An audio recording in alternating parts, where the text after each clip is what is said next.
I've been working here in Japan for more than a year now, and I believe I have enough work experience to answer the question, what's it really like to work here? And before I stepped on Japanese soil, I was able to work with the Japanese people when I was still in the Philippines through emails, calls, Skype meetings, chat.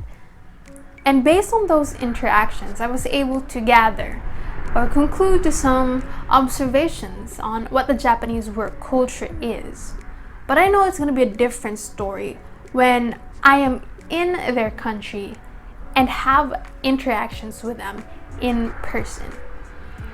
And maybe even you have your own assumptions on what the Japanese work culture is. You might get those assumptions from your friends or whatever you have read online. And those assumptions might include that the Japanese people are overworked, they're detail-oriented, and the list could go on. But it reverts to the question, what's it really like to work in Japan? And before I answer that question, I would just like to emphasize that I'm not speaking on behalf of everybody who's working here. I'm just gonna be sharing to you my experience and my observations based on my experience. And if you don't know what I do for a living, I'm basically a software engineer in a multi-professional services company. Don't quote me on that. I just googled the description of my company and Wikipedia, that's what they said. Anyways, I'm a programmer, that's basically it. And I'll be sharing to you the list of observations I've had on what it's really like to work in Japan, especially for a foreigner like me who's not fluent in Nihongo. Not at all fluent. Teamwork. Working in Japan made me really see in action the definition of the word teamwork. When given a task, I usually have some questions or clarifications about the task. And they welcome the questions. They'd rather you ask the question than assume the wrong thing. When I say they welcome the questions, what I mean by this is, even though they are busy with their own task, they give you their full attention whenever you have some clarifications. And as busy as a manager could get, because there are times that I have to immediately ask my manager about a particular task, as soon as possible I'm able to get a reply. And that really amazes me because I know that being an executive, you have a lot of tasks at hand, and to be able to check on my questions on what the right answer should be, it takes a lot of time and effort. So I really appreciate that, and I'm really impressed by how helpful they are to their fellow teammates. They're courteous. In the morning when we were still reporting in the office in person, they'd always say it with a greeting, Ohayo gozaimasu. Or when it's time to leave or go home, phrases like Otsukaresama desu, Osaki ni shitsurei shimasu are always said.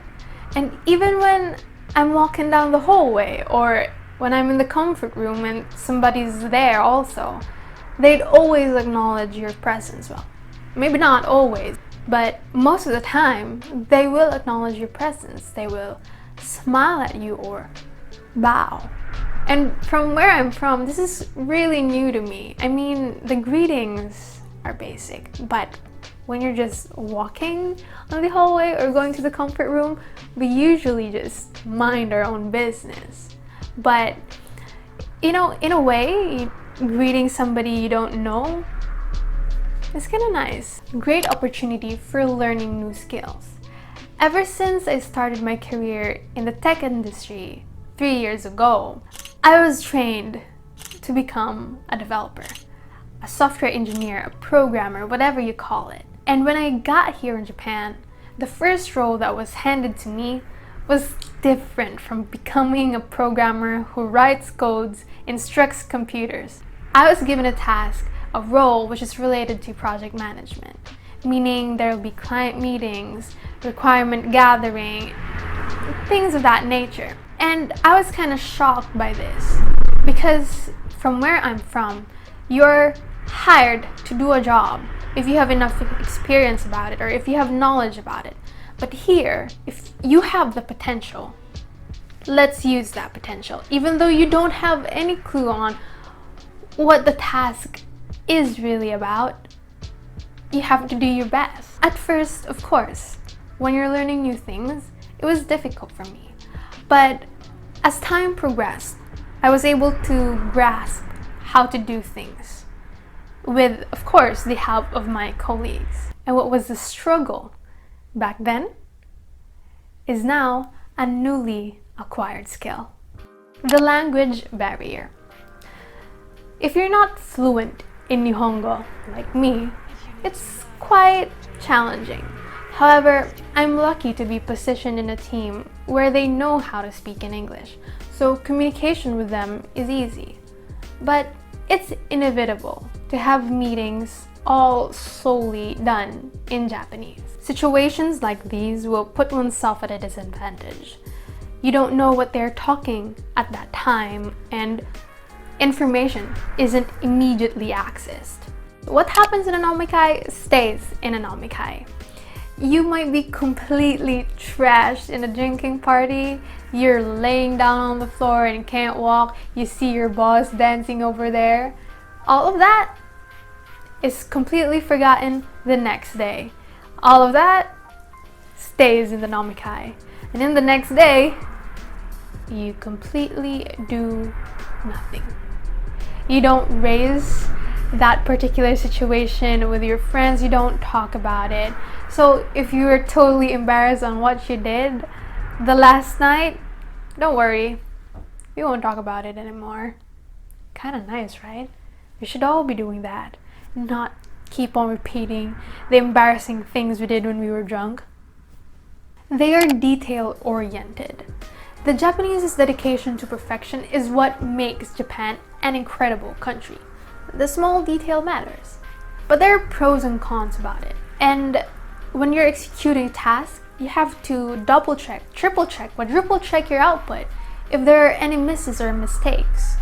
And with this, it can usually take up most of your time, which will lead to extra work.